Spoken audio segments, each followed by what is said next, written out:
Hello everyone, आप सभी का मेरे YouTube channel future first academy पे स्वागत है। आज हम जो चैप्टर पढ़ने वाले हैं उस चैप्टर का नाम है समांतर श्रेणी।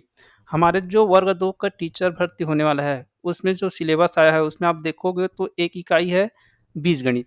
उस बीजगणित से टोटल 10 नंबर का क्वेश्चन पूछा जाएगा और इसी बीजगणित के अंतर्गत दिया है श्रेणी, और इस श्रेणी में हम 3 श्रेणियों को पढ़ेंगे: समांतर श्रेणी, गुणोत्तर श्रेणी और हरात्मक श्रेणी। अभी सिलेबस में हरात्मक श्रेणी के बारे में जिक्र नहीं किया गया है, लेकिन हम उसको भी पढ़ लेंगे, छोटा सा टॉपिक है। अब देखो यहाँ से बीजगणित से 10 नंबर का क्वेश्चन आएगा तो ये मान के चलो कि समांतर श्रेणी से एक क्वेश्चन पूछना ही पूछना है, ठीक है। और अब देखो, अब जो चैप्टर आ रहा है इसमें आपको सारी थ्योरी पता होनी चाहिए। मैं हर वीडियो में बोल रहा हूँ, जब तक आपको थ्योरी पता नहीं रहेगा तब तक आप किसी भी चैप्टर का जो कथन कारण वाला क्वेश्चन आता है उसको नहीं बना पाओगे, कूट वाले क्वेश्चन को नहीं बना पाओगे और मिलान वाले को भी नहीं बना पाओगे जब तक उसके फार्मूला आपको पूरा याद न रहे। तो मैं जितना भी चीज़ बताऊँगा वो सारी थ्योरी को आपको नोट्स बनाते चलना है, सारे फार्मूले को लिखना है, ताकि अगर कथन करने वाला क्वेश्चन आ जाए तो आपका कॉन्सेप्ट क्लियर रहेगा, तब आप बना पाओगे। मिलान वाले क्वेश्चन में अधिकतर देखते हैं कि फार्मूले को ही दे दिया रहता है, फार्मूले को ही मिलाना रहता है। ये जो है मेंसुरेशन से बहुत आता है, ठीक है। लेकिन अभी हम इसी चैप्टर के बारे में बात करते हैं। इस चैप्टर को शुरू करने से पहले कुछ-कुछ चीज़ें हैं जो हमें पता होनी चाहिए। सबसे पहले हमें पता होना चाहिए कि अनुक्रम क्या होता है। अनुक्रम एक विशिष्ट पैटर्न का पालन करने वाला संख्याओं का क्रमबद्ध सूची होता है, या फिर एक नियम का पालन करने वाला संख्याओं का एक क्रमबद्ध सूची होता है। जैसे यहाँ पर मैं बोल दूँ एग्जाम्पल के तौर पे 2, 4, 6, 8, 10, 12। तो बताओ ये क्या है? तो आप बोलोगे कि सर इसमें जो संख्या है वो उसमें 2 जोड़ने पर अगला पद प्राप्त हो रहा है। ऐसा हो रहा है? देखो 2 के बाद 4 कैसा है, उसमें 2 जोड़े तो 4 आया, 4 में 2 जोड़ा तो 6 आया, 6 में 2 जोड़ा तो 8 आया, और 8 में 2 जोड़ा तो 10 आया, और 10 में 2 जोड़ा तो 12 आया। एक निश्चित नियम का पालन कर रहा है तो क्या हो जाएगा? अनुक्रम हो जाएगा। दूसरा एग्जाम्पल लेते हैं, अगर मैं यहाँ पर लिख दूँ 2, 3, 5, 8, 13, 21, तो बताओ ये अनुक्रम है कि नहीं? अनुक्रम के लिए शर्त क्या है? वो एक निश्चित नियम को फॉलो करना चाहिए और वही नियम को अगले पद के लिए भी फॉलो करना चाहिए। तो यहाँ पर देखोगे ये जो 5 है ये 2 और 3 को जोड़ने पे आया, उसी तरह 8 कहाँ से आया? 8 अपने पिछले 2 पदों को जोड़ने पे आया। 13 कहाँ से आया? 13 अपने पिछले 2 पदों को जोड़ने पे आया, और 21 की उत्पत्ति कहाँ से हुई? अपने पिछले 2 पदों को जोड़ने पे हुई। तो हम बोल सकते हैं क्या ये भी एक क्या है? अनुक्रम है, क्योंकि अनुक्रम में जो नियम है वो सभी पे लागू होना चाहिए। तो एक निश्चित नियम को फॉलो करते हुए आगे बढ़ रहा है, तो अगला पद क्या आ जाएगा जी? 34। ऐसा आगे बढ़ेगा। एक और एग्जांपल लेता हूँ, अगर मैं इसे लिख दूँ 1, 3, 1, 7, 6, 10, तो बताओ ये किसी नियम को फॉलो कर रहा है क्या? नहीं कर रहा है, तो ये क्या है? अनुक्रम नहीं होगा। एकदम रेंडम सा है। देखो 1 के बाद 3 आ गया, 3 के बाद 2 आ गया, 2 के बाद अचानक से 6 आ गया, 6 के बाद अचानक से 10 आ गया। ऐसा हो सकता है क्या? ये अनुक्रम है क्या? नहीं है, क्योंकि नियम को फॉलो नहीं कर रहा है, ठीक है। अब श्रृंखला क्या होती है? जो अनुक्रम दिया रहता है, जैसे यहाँ पर दिया अनुक्रम 2, 4, 6, 8, 10, तो इनके बीच अगर मैं प्लस या माइनस कर दूं तो जो हमें एक समूह मिलेगा वो क्या हो जाएगा? श्रृंखला हो जाएगा। क्लियर है? जो समूह मिलेगा वो क्या हो जाएगा? श्रृंखला हो जाएगा, ठीक। अब आते हैं समांतर श्रेणी या फिर समांतर श्रृंखला क्या है। समांतर श्रेणी एक ऐसा अनुक्रम है जिनके 2 क्रमागत पदों के बीच अंतर हमेशा स्थिर रहता है। उसको क्या बोलते हैं? समांतर श्रेणी बोलते हैं। समांतर श्रेणी भी क्या है? एक अनुक्रम ही है, लेकिन शर्त क्या है कि उसमें जो भी समूह दिया रहेगा उनके 2 क्रमागत पदों का अंतर हमेशा समान होगा, स्थिरांक होगा। जैसे एग्जाम्पल के तौर पे हम पहला एग्जाम्पल ही ले लेते हैं, 2, 4, 6, 8, 10। इसमें हमको पहचानना है कि इसमें समांतर श्रेणी है कि नहीं है। तो हमको क्या पता है? समांतर श्रेणी में 2 क्रमागत पदों के बीच का अंतर क्या होता है? स्थिर होता है। तो हम 2 क्रमागत पद लेते हैं, 2 और 4 को पहले लेते हैं, तो दोनों का अंतर निकालते हैं, कितना आया? 2। उसके बाद अगले 2 क्रमागत पदों को लेते हैं, उसका अंतर निकालते हैं, तो क्या आया? 2। फिर अगले 2 पदों को लेते हैं, उसका अंतर निकालते हैं, 8 - 6 = 2। तो ये समांतर श्रेणी है क्या? है, क्योंकि देखो सभी का अंतर क्या आया है? सेम आया है।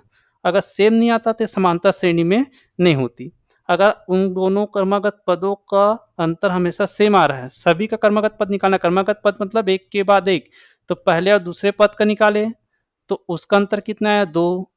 दूसरे और तीसरे पद का निकाले तो उसका भी अंतर क्या आया? 2। चौथे और पांचवें का भी निकाल के देखो तो भी अंतर क्या आएगा? 2 ही आएगा। तो देखो सभी क्रमागत पदों का अंतर कितना आया? 2, मतलब इक्वल है। तो ये क्या हो जाएगा? समांतर श्रेणी में हो जाएगा। ठीक।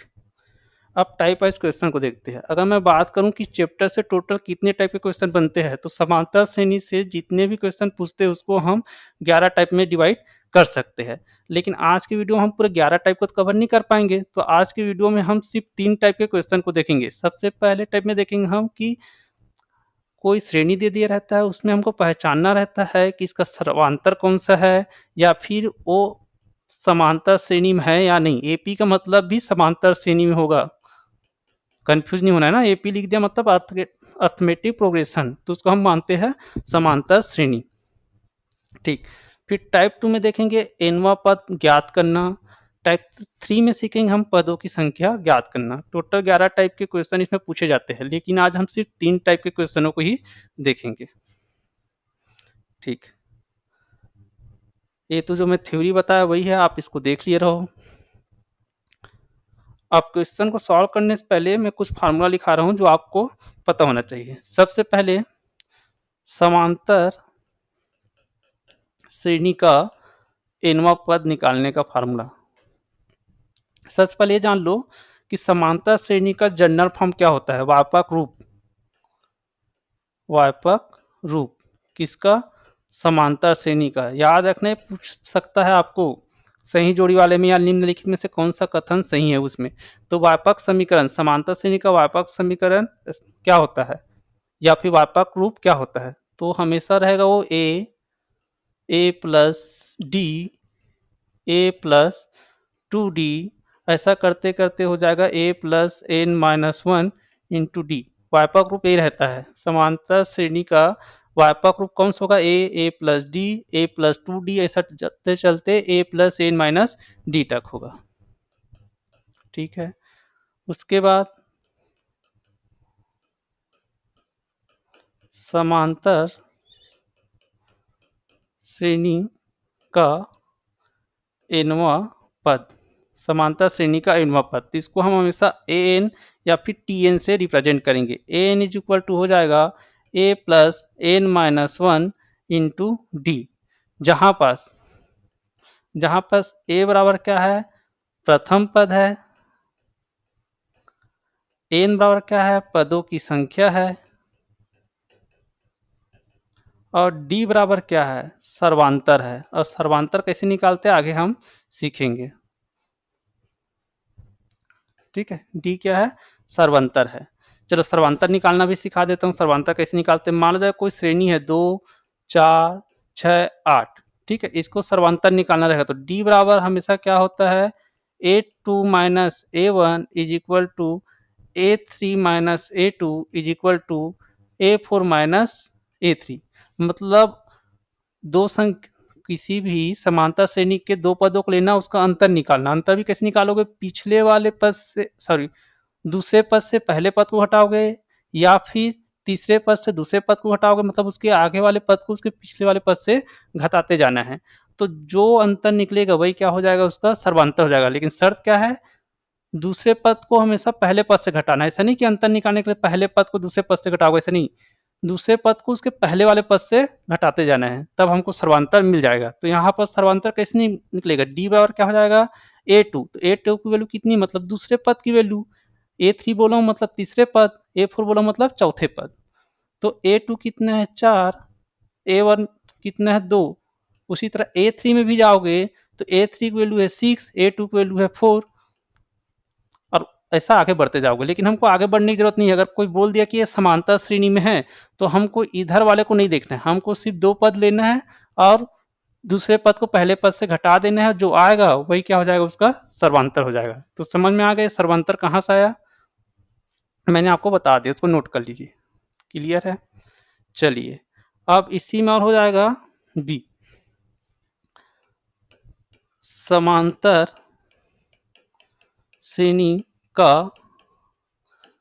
अंतिम पद से nवां पद।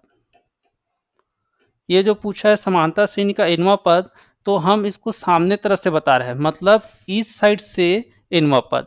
लेकिन आपको बोल देगा कि निम्नलिखित समांतर श्रेणी से अंतिम पद से nवां पद, तब इसका फार्मूला क्या हो जाता है, an is equal to l minus n minus one into D, जहां एल बराबर क्या हो जाएगा, अंतिम पद, एन बराबर क्या हो जाएगा, पदों की संख्या, और डी बराबर क्या हो जाएगा, सर्वांतर। ठीक है, ये हो गया। चलिए अब नेक्स्ट पढ़ते हैं। और अब होता है समांतर श्रेणी के n पदों का योगफल। उससे पहले हम सिर्फ पदों की संख्या निकाल रहे थे, अब क्या बोल रहा है, जो पदों की संख्या निकला है उसका योगफल। इसको हमेशा हम एस एन से रिप्रेजेंट करते हैं। ये होता है n by two bracket 2a plus n minus one into D. ठीक है, जहां पास m बराबर क्या हो जाएगा, पदों की संख्या, जैसे पिछले में हमने देखा पदों की संख्या। a बराबर क्या है, प्रथम पद है,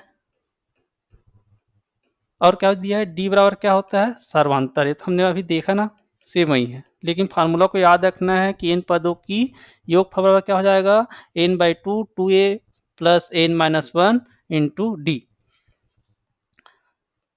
और एक शर्त, यदि अंतिम पद दिया हो तो, अगर अंतिम पद दिया हो तो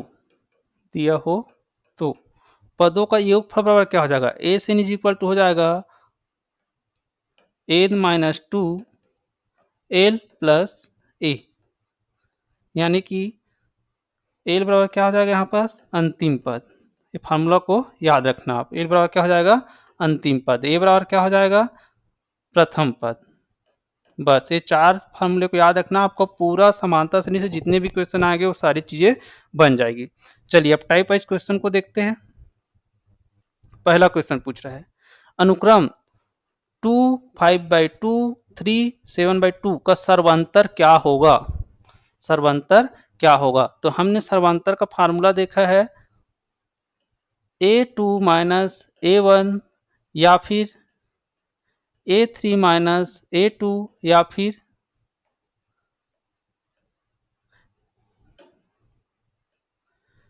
होता है a4 माइनस a3, ऐसा होता है। तो हमको इधर निकालने की जरूरत नहीं है, हमको सिर्फ a2 माइनस a1 ही निकालना है।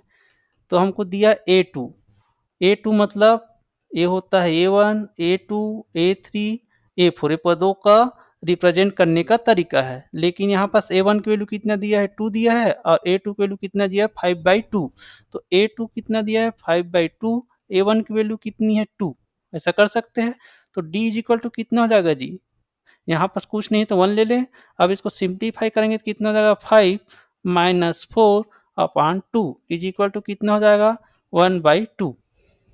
तो हमारा सर्वांतर क्या हो जाएगा, ऑप्शन बी, 1 बाई टू। अगला क्वेश्चन, एपी मतलब मैंने बताया समांतर श्रेणी, समांतर श्रेणी √2 √8 √18 √32 का सर्वांतर क्या होगा। तो हमने सीखा है कि सर्वांतर को हम डी से रिप्रेजेंट करेंगे, और सर्वांतर बराबर क्या होता है, दूसरे पद का पहले पद से माइनस करेंगे, फिर क्या करते हैं, तीसरे पद को दूसरे पद से घटाएंगे, फिर चौथे पद को तीसरे पद से घटाएंगे, तो हमको क्या मिल जाएगा, सर्वांतर। लेकिन हमें इधर जाने की जरूरत नहीं है, हम शुरू के दो पद से ही देखेंगे। तो यहाँ पर देखो a2 का वैल्यू कितना दिया है, ये है a1, ये है a2। तो a1 की वैल्यू कितना दिया है, √2, और a2 की वैल्यू कितना दिया है, √8। तो हम यहाँ पर लिख सकते हैं क्या, √8 माइनस √2। उसके बाद रूट वाले को सिंप्लीफाई करो तो हो जाएगा 2 into two into two minus √2, यही होगा। अब उसके बाद करते क्या है हम, उसके बाद करते हैं कि जोड़ा बना के बाहर निकाल देते हैं। तो 2 का जोड़ा बाहर निकलेगा और जो जोड़ा नहीं बनता उसको हम अंदर ही रखते हैं, 2√2 माइनस √2। अब ये जो है सजाती करनी में आ गया और हमको पता है कि सजाती करणियों में ही जोड़ और घटाव होता है। तो 2√2 माइनस √2 तो क्या हो जाएगा, √2। तो हमारा आंसर क्या आ जाएगा, √2। अरे 2√2 में 1√2 घटाओगे तो क्या बचेगा, 2 ही तो बचेगा ना। ठीक, अब अगला क्वेश्चन देखते हैं। यदि किसी समांतर श्रेणी का प्रथम पद इज इक्वल टू 10 और सर्वांतर इज इक्वल टू 10 है तो श्रेणी का प्रथम 4 पद ज्ञात कीजिए। प्रथम 4 पद ज्ञात कीजिए। तो मैंने आपको अभी बताया था कि किसी भी समांतर श्रेणी का जनरल फॉर्म क्या होता है, a प्लस डी। तो इसको हम क्या मानते हैं, एक सॉरी, जनरल फॉर्म क्या होता है, a प्लस डी ये होता है। फिर बोलता था a plus 2d, a plus 3d और a प्लस 4d, यही देखे थे। और a यही था, a मतलब प्रथम पद, हम तो शुरू से पढ़ते आ रहे हैं। तो आप क्या करोगे, इसको पहला पद मान लोगे, इसको दूसरा पद मान लोगे, इसको तीसरा पद मान लोगे, इसको चौथा पद मान लोगे, इसको पांचवा पद मान लोगे। ऐसा आप हमेशा आगे बढ़ा सकते हो। 6 पद बोलेंगे तो a6 इज इक्वल टू कितना हो जाएगा, a प्लस 5d ये होगा। a7 बोलने से क्या हो जाएगा, a प्लस 6d। ऐसा आगे बढ़ा सकते हैं। लेकिन हमको क्या करना है, श्रेणी के प्रथम 4 पद ही ज्ञात करना है। तो हमको पता है कि प्रथम पद क्या होता है, a। तो a की वैल्यू कितनी दी है, ऑलरेडी 10 दिया हुआ है। फिर बोल रहा है दूसरा पद, तीसरा पद, चौथा पद, यहीं तक जाना है हमको। इस वाले पद से कोई लेना देना नहीं, हमको सिर्फ 4 पद ही ज्ञात करना है। तो a2 इज इक्वल टू क्या हो जाएगा, a प्लस डी। और a की वैल्यू कितना दिया है, 10, और d की वैल्यू कितना दिया है, 10। यहाँ पर देखो d की वैल्यू दिया हुआ है 10 इज इक्वल टू कितना हो जाएगा, 20। उसी तरह देखो a3 मतलब तीसरे पद का मान क्या हो जाएगा, a प्लस 2d। तो 2 इंटू 10 कर सकते हैं, तो ये कितना हो जाएगा, 10 दूनी 20 और 10 30। उसके बाद चौथा पद को देखते हैं। चौथा पद पर क्या होता है, a इज इक्वल टू कितना दिया, 10 प्लस 3d, 3 इंटू 10 तो ये कितना हो जाएगा, 30 और 10 40। तो हमारा पद क्या हो जाएगा, हमारा प्रथम 4 पद हो जाएगा 10 20 30 40। अब देखो ऑप्शन में कौन सा है, ऑप्शन ए। तुम्हारा आंसर क्या हो जाएगा, ऑप्शन ए। ठीक, अगला क्वेश्चन देखते हैं। अगला क्वेश्चन पूछ रहा है, निम्न में से कौन सा अनुक्रम समांतर श्रेणी में है। निम्नलिखित में से कौन सा अनुक्रम समांतर श्रेणी में है। तो ये आपका होमवर्क है। अगर आपको एक क्वेश्चन समझ आ रहा है तो बिल्कुल इसको कमेंट सेक्शन में लिखिए और जवाब दीजिए।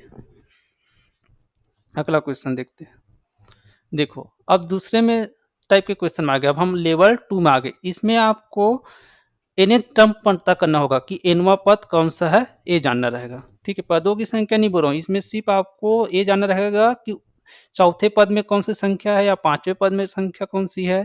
इसी तरह nth टर्म में कौन सी संख्या है ये जानना रहेगा। तो यहाँ पर दिया है समांतर श्रेणी 10 7 4 का तीसरा पद कौन सा होगा।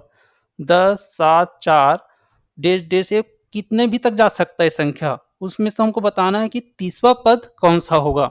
तो कैसे बताएंगे, हमको फार्मूला पता है nवां पद निकालने का, T N is equal to A plus N minus 1 into D. nवां पद बराबर ही होता है ना।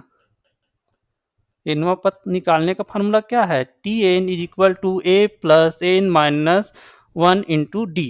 अब हमको यहाँ पर कौन सा पद निकालना है, तीसरा पद निकालना है। उसके लिए हमको क्या पता होना चाहिए, उसके लिए हमको पता होना चाहिए ए क्या सा है। तो आप बोलोगे सर ए बराबर कितना दिया है, 10। ठीक है, एन इसी की संख्या निकालनी, क्या नहीं निकालनी है। एन बराबर कितना दिया है, 30। तीसरा पद बोल रहे ना। ठीक, उसके बाद हमको और क्या पता करना है, डी। तो डी कैसे पता करते हैं, डी पता करते हम a2 minus a1 is equal to कितना हो जाएगा, 7 माइनस 10 इज इक्वल टू -3। ठीक है, अब हम यहाँ से निकाल सकते हैं क्या, तीसरा पद बराबर क्या हो जाता है ए का वैल्यू कितना है 10 प्लस n-1 पदों की संख्या, मतलब हमको 30 पद तक ही जाना है, तो पद कितने दिया है 30 -1 इंटू डी की वैल्यू कितनी है, डी की वैल्यू कितनी है यहाँ पास -3। अब सिंप्लीफाई कर लो इसको तो कितना हो जाएगा 10 plus 29 into -3 is equal to कितना हो जाएगा 9 तिया 27, 2 कैरी आ गया, 3 दूनी 6, 6 और 2 8, लेकिन किस में रहेगा माइनस में रहेगा क्योंकि यहाँ पास -3 है 10 प्लस। अब ये कितना हो जाएगा 10 माइनस 87 इज इक्वल टू -27, तो हमारा आंसर क्या आ जाएगा ऑप्शन सी। अगला क्वेश्चन बोल रहा है कि समांतर श्रेणी 3 15/2 12 का 11वां पद कौन सा होगा। हमको पता है कि T N is equal to क्या होता है A plus N minus one into D. यहाँ पास ए की वैल्यू कितनी दी है तो आप बोलोगे सर ए की वैल्यू दिया है 3, एन की वैल्यू कितनी दी है तो आप बोलोगे एन की वैल्यू 11वां पद मतलब 11, और डी की वैल्यू कितनी दी है तो डी की वैल्यू बराबर क्या होता है A2 minus A1 is equal to कितना हो जाएगा 52 माइनस ये A1 है और ये A2 है, तो A2 की वैल्यू कितनी दी है 15/2 और A1 की वैल्यू कितनी दी है 3, तो यहाँ पास क्या लिखेंगे -3 ये लिखेंगे। तो इसको सिंप्लीफाई करो तो कितना हो जाएगा, यहाँ पास कुछ नहीं है मतलब 1 ले लेते हैं, तो ये हो जाएगा 15 माइनस 6/2 और सिंप्लीफाई करोगे तो कितना हो जाएगा 9-2।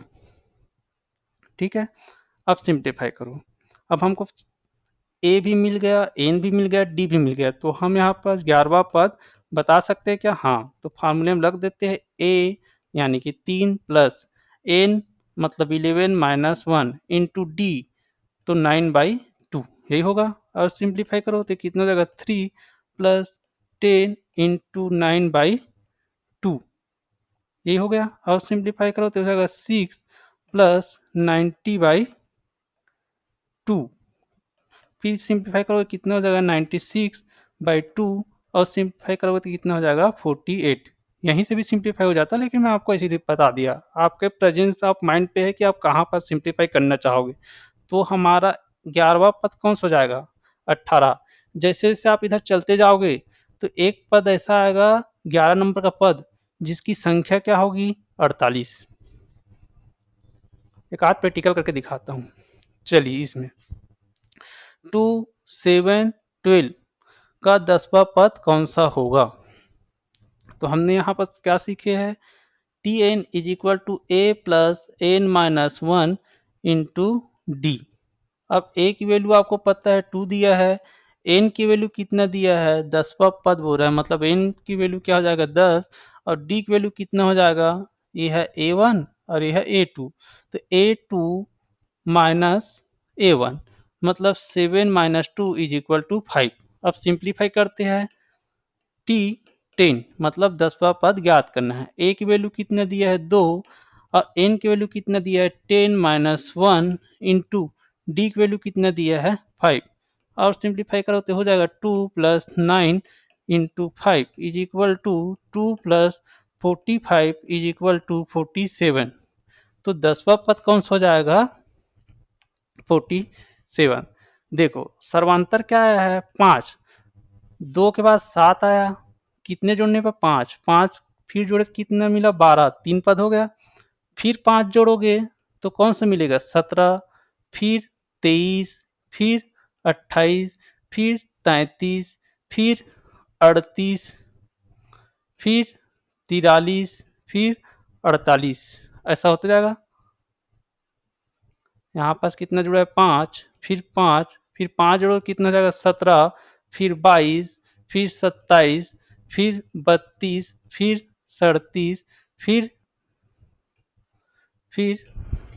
फिर फिर हो जाएगा अरे यार 42, फिर 47। हमको कौन सा पद ज्ञात करना है 10वां। तो देखो एक 1 2 3 4 5 6 7 8 9 10, तो तो हमारा 10वां पद कौन सा होगा? 47। तो हमारा आंसर क्या है? 47। समझ आ गया कैसे होता है? ऐसा बड़े-बड़े संख्याओं को हम प्रैक्टिकली करके नहीं देख सकते, लेकिन आपको समझाने के लिए मैं यहाँ पर बता दी हूँ। आपको सिर्फ फ़ॉर्मूला पता होना चाहिए और उसको सॉल्व करने का तरीका पता होना चाहिए। यहाँ पास पूछा है यदि a = -18 d = 5/2 तो a10 का मान ज्ञात करना है। ये भी आपका होमवर्क है। मेरे को पता है कि आप लोग उसमें से अधिकतर लोग नहीं करेंगे क्योंकि समझ ही नहीं आया होगा। चलिए, अब हम तीसरे टाइप में आते हैं। आज के लिए फिर इतना ही हो जाएगा वीडियो, 2-3 क्वेश्चन और करते हैं फिर समाप्त करते हैं ना। तो इसमें क्या करना है हमको? फाइंडिंग n मतलब पदों की संख्या कितनी है ये जानना है। इससे पहले वाले हम क्या कर रहे थे कि 11वें नंबर पे कौन सा पद है या 12वें नंबर पे कौन से पद है ये जानते थे। अब आपको ये बोल देगा कि 11वें नंबर पे 30 संख्या है, तो बताओ इस पूरा समूह में कितनी संख्या होगी? या फिर इस तरह से क्वेश्चन पूछेगा, देखो समांतर श्रेणी 7, 13, 19, 205 में कुल कितने पद है? इसमें आप कुल पदों की संख्या पूछ रहा है, आपको ये नहीं पूछ रहा है कि nवां पद कौन सा होगा या फिर 10वां पद कौन सा होगा या फिर 11वां पद कौन सा होगा। इसमें पूरा समूह ही दे दिया है और अब बताओ गिन के कि इसमें कितने पद है। ठीक है, तो हम क्या करेंगे? हमको पता है Tn = a + n-1 into D. इससे पहले इसका मान दे दिया रहता था, इसका मान दे दिया रहता था, इसका मान दे दिया रहता था, हमको इसका मान ज्ञात करना रहता था। बट अब क्वेश्चन में क्या कर रहा है? अब क्वेश्चन में बोल रहा है कि इसका वैल्यू दे दिया है, a1 की वैल्यू दे दिया है और d की वैल्यू दे दिया है। अब हमको इस वाले क्वेश्चन में n की वैल्यू ज्ञात करनी है, इसकी वैल्यू ज्ञात करनी है। ठीक है, तो हमको फार्मूला पता है कि nवां पद बराबर क्या होता है? nवां पद बराबर होता है a + n-1 इंटू डी। ठीक है, अब इस चैप्टर को देखो, सॉरी इस क्वेश्चन को देखो। इस क्वेश्चन में क्या बोल रहा है? समांतर श्रेणी 7, 13, 19 चलते चलते कहाँ तक जाना है हमको? 205 तक जाना है और इसी सीरीज में बढ़ते हुए कहाँ तक जाना है? 205 तक जाना है। और बताओ कि इसमें टोटल पद कितने हैं? तो हमको सिंपली कुछ नहीं करना है, हमको पता है Tn मतलब Tn का मतलब है nth टर्म, लास्ट टर्म क्या दिया है? 205। तो Tn की वैल्यू कितना दे दिया है? अब यहाँ पर 205। a की वैल्यू कितनी दे दिया है? 7। d की वैल्यू कितनी दे दिया है? तो हम निकाल लेंगे 13 - 7 = 6। और n की वैल्यू क्या है वही तो ज्ञात करना है। तो हमारा फार्मूला क्या हो जाएगा? 205 बराबर 7 + n-1 इंटू डी की वैल्यू कितनी है? 6। ये हो जाएगा और सिंप्लीफाई करो तो क्या हो जाएगा? 205 बराबर 7 + 6n-6। सिंप्लीफाई यहीं से कर लो तो 7 में 6 गया तो 1 + 6n = कितना है? 205। सिंप्लीफाई करो तो क्या हो जाएगा? 205। जब एक का पक्षांतर करोगे तो प्लस का क्या हो जाएगा? Minus = 6n। फिर क्या हो जाएगा? n = 204/6। इसको सिंप्लीफाई करो, 3 1 जा 3, 3 जा कितना हो जाएगा? 18। फिर कितना बचेगा? 2 बचेगा तो 6 चौक 24। तो हमारा आंसर क्या आ जाएगा? 34। मतलब इसमें पदों की कुल संख्या कितनी है? 34। तो ऑप्शन बी। फिर इसमें बोल रहा है कि -150 AP 11,852 का कोई पद हो सकता है क्या? ये वाला क्वेश्चन कटाओ ना। इसमें ऐसा भी पूछ सकता था कि इस अनुक्रम का कौन सा पद -150 है, ऐसा पूछ सकता है। या फिर इसी क्वेश्चन को ऐसा पूछ सकता है कि क्या -150 समांतर श्रेणी 11, 8, 5 और 2 का कोई पद है क्या? तो मैंने अभी जो फार्मूला बताया है उसी का यूज करके आप इस क्वेश्चन को बनाइए। बहुत अच्छा क्वेश्चन है, आ सकता है।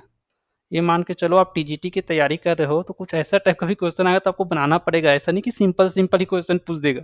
अगर थोड़ा सा भी घुमा पूछा, अगर नहीं बना पाए तो आपका 1 नंबर खत्म। और मैथ्स में ही सबसे ज़्यादा कंपटीशन होने वाला है। दूसरे सब्जेक्ट का नहीं पता, लेकिन मैथ्स में अच्छा खासा कंपटीशन रहेगा। चलिए अगला पद। 3 अंकों वाली कितनी संख्याएं 7 से विभाज्य है? 3 अंकों वाली कितनी संख्याएं 7 से विभाज्य है? इसको बना पाओगे क्या? हमको क्वेश्चन में क्या पूछा है कि 3 अंकों वाली कितनी संख्याएं 7 से विभाजित है। चलिए, तो 3 अंकों की संख्या कहाँ शुरू होती है? 100 से शुरू होती है और कहाँ खत्म होती है? 999 में। इससे पहले तो 99 होगा ना, जो 2 अंकों की है। और इसके बाद क्या आ जाएगा? इसके बाद आ जाएगा 1000, जो कितने अंक की है? 4 डिजिट का है। ठीक है, तो 3 अंकों वाली संख्या कहाँ से शुरू होती है? 3 अंकों वाली संख्या शुरू होती है 100 से शुरू होगी और 999 में खत्म होगी।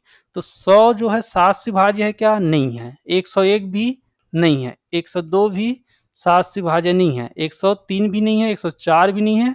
और 105 को 7 से भाज्य देखो, 7 एकम 7, 7 7 एकम 7 हो जाएगा। उसके बाद कितना बचेगा? 3, तो 7 पंचे 35, मतलब 105 जो है पहली संख्या है 3 अंकों की जो 7 से विभाजित होती है। तो ठीक है, तो हमको A1 मिल गया, हमको A मिल गया, हमको A मिल गया। A का मान कितना है? 105। उसके बाद दूसरी संख्या क्या हो जाएगी? समांतर श्रेणी में समान बढ़ते जाती है और 7 से भाज्य होनी चाहिए बोले, मतलब 105 है तो अगला संख्या होना चाहिए 112, तभी वो 7 से भाज्य होगी। 7 जोड़ते जाओ, फिर 119, ऐसा करते करते ऐसा कौन सी संख्या पे पहुंचोगे जो लास्ट से विभाजित हो? लास्ट संख्या 3 अंक कौन सी? 999। तो 999 है क्या? नहीं है। सीधा आप आना 994 पे, जो 7 से भाज्य होगी। तो हमको पहला पद पता चल गया और ये लास्ट पद पता चल गया कि 994। और हमको बताना है कि इनके बीच में टोटल कितनी संख्या है जो 7 से भाज्य है। तो 105 से शुरू होगा और 994 में खत्म होगा। और हमको फार्मूला पता है, T N is equal to क्या होता है? A plus N minus 1 into D, यही होता है। ए की वैल्यू कितनी मिल गई हमको? 105। एन की वैल्यू कितनी मिल गई? वही तो ज्ञात करना है हमें। डी की वैल्यू कितनी मिल गई? तो आप बोलोगे सर 199 माइनस 1110, लेकिन अगर मैं बनाता तो मैं ऐसा अंतर निकालता ही नहीं, क्योंकि मेरे को ऑलरेडी पता है अगर कोई संख्या 7 से भाज्य है मतलब वो 7 से डिफरेंस में ही होगी। और टी एन लास्ट पार्ट कितना दिया है?